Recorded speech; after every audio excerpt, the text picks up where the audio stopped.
कौनो दुल्हन अपने सास से कहत बा बलम से नाता टूटल,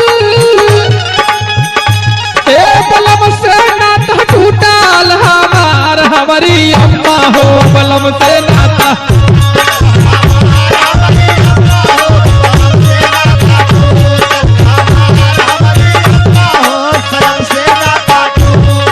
बलम से नाता टूटल सजन से नाता टूटल हमार हमारी अम्मा हो बलम से नाता टूटल।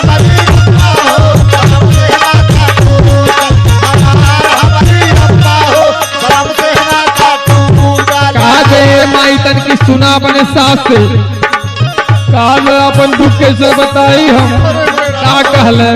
एवं प्रकार दिया ए कमला करा के सैया गैला परदेसा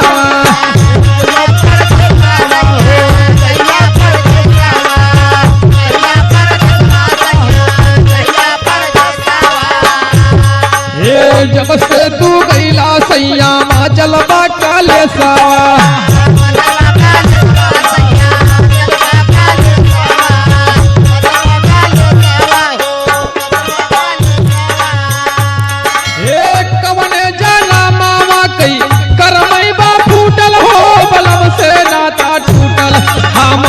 हमारी अम्मा हो बलम से नाता टूटल।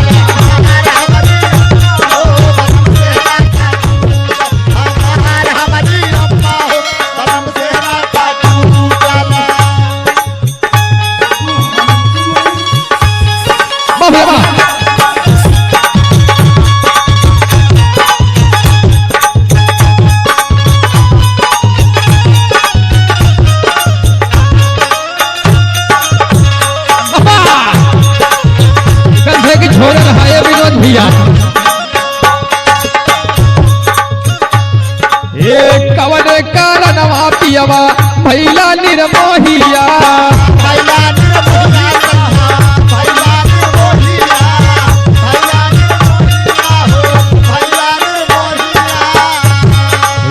कबले या गोरी राजा तोहरी हम राहिया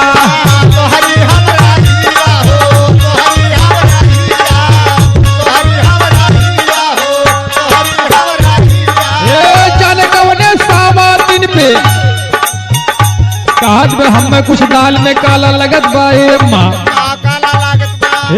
जान कवने सावा दिन पे सैया बाटा झूठल हो मालम से नाता टूटल हमार